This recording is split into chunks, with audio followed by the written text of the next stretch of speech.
नमस्कार दोस्तों, मैं हूं योगेश राणा और आज का सवाल यह है कि महाराष्ट्र में उद्धव ठाकरे से भी ज्यादा बड़ी हार किसकी हुई है।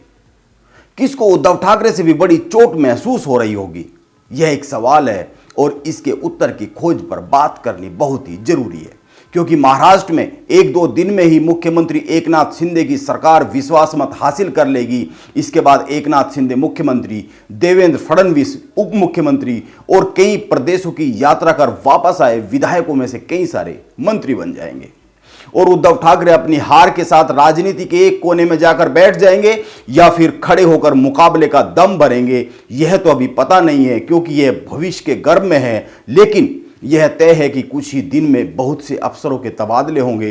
इनमें से कुछ तबादले कुछ मंत्रियों की सहूलियत के हिसाब से होंगे और कुछ मुख्यमंत्री और उप मुख्यमंत्री की सहूलियत के हिसाब से होंगे।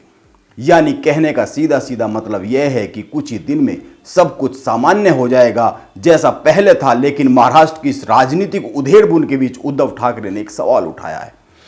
यह तो पता नहीं दुनिया के सबसे बड़े लोकतंत्र में इस सवाल की खोज में कोई निकलेगा या नहीं निकलेगा, लेकिन उद्धव ठाकरे का कहना है कि मतदाता गुप्त मतदान कर कर अपने प्रतिनिधि को चुनता है, लेकिन वे प्रतिनिधि अपने फायदे के लिए जनता के वोट को बेच देते हैं। उस वोट को जिससे उसको विधायक की पदवी मिली है, सांसद की पदवी मिली है। उद्धव ठाकरे का कहना है कि मतदाताओं के वोट को बाजार में बेचा जा रहा है, जो कि लोकतंत्र के लिए घातक है।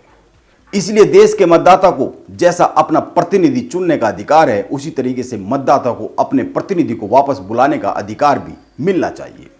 यह उद्धव ठाकरे का सवाल है, उद्धव ठाकरे की मांग है। अब उद्धव ठाकरे के इस सवाल पर, इस मांग पर दो तरीके से बात की जा सकती है। पहली केवल इस सवाल को लेकर कि क्या मतदाता को अपने प्रतिनिधि को वापस बुलाने का अधिकार मिलना चाहिए, और दूसरी यह कि क्या उद्धव ठाकरे को यह सवाल उठाने का अधिकार है, क्या वो इस सवाल के लिए नैतिक हक रखते हैं।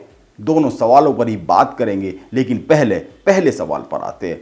आज देश को आजाद हुए 75 साल हो गए हैं, लेकिन एक बात पर गौर करने की जरूरत है और वह यह है कि मतदाता एक बार अपने प्रतिनिधि को चुन देता है तो उसके बाद अपने प्रतिनिधि की निगरानी करने के लिए मतदाता के पास कोई तंत्र नहीं है, ना ही उसको इस दिशा में कोई अधिकार है।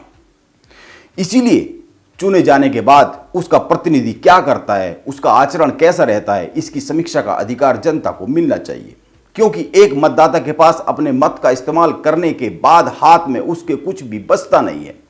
इसीलिए इस पर गंभीरता से सोचा जाना जरूरी है। यह एक मजबूत लोकतंत्र में मतदाताओं के साथ धोखाधड़ी का खेल नहीं होना चाहिए। इस दिशा में सोचने की जरूरत है और यह उसी दिशा में सोचने के लिए एक राह है। उसे अपने प्रतिनिधि से यह सवाल पूछने का हक है और हक मिलना चाहिए कि वो अपना विचार क्यों बदल रहा है। लेकिन यह एक बात हुई जो महाराष्ट्र से पहले भी कई सारे प्रकरणों में उभर कर सामने आई है। इसके साथ ही दूसरे सवाल पर आना जरूरी है और दूसरा सवाल जो कि यह है कि उद्धव ठाकरे इस सवाल को उठाने का नैतिक हक कितना रखते हैं।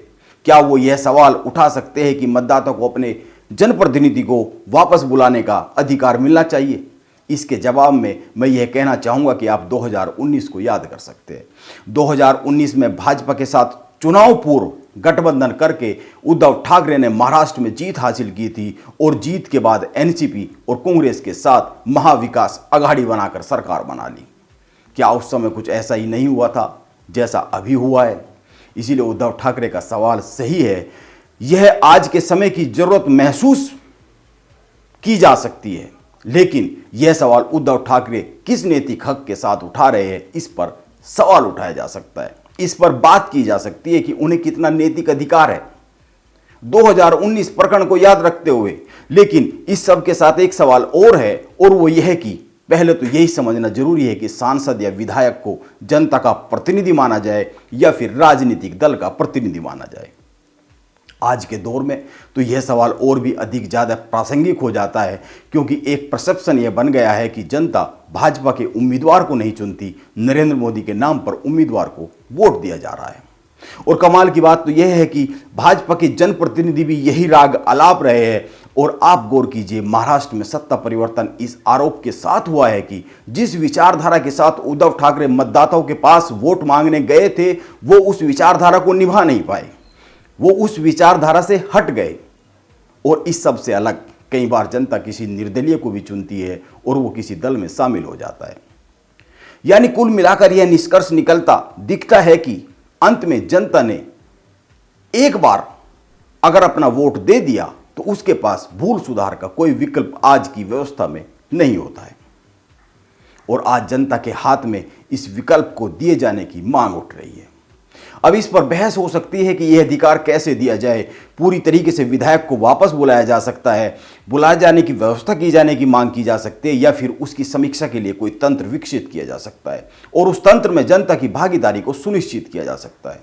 कोई अंक प्रणाली विकसित की जा सकती है क्या? और यह आज के दौर में कोई असंभव सा काम नहीं है।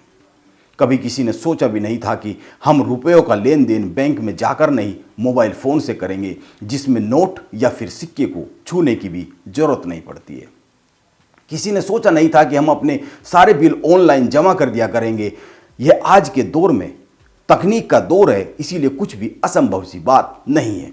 हो सकता है, लेकिन इसका प्रारूप तय किया जा सकता है, उस पर बहस की जा सकती है कि यह कैसे तय किया जाए। आज इस सवाल को उद्धव ठाकरे उठा रहे हैं और भी कई सारे लोग उठा रहे हैं। आप भी जरूर इस पर अपनी राय रखें। नमस्कार, आप बने रहे मेरे साथ।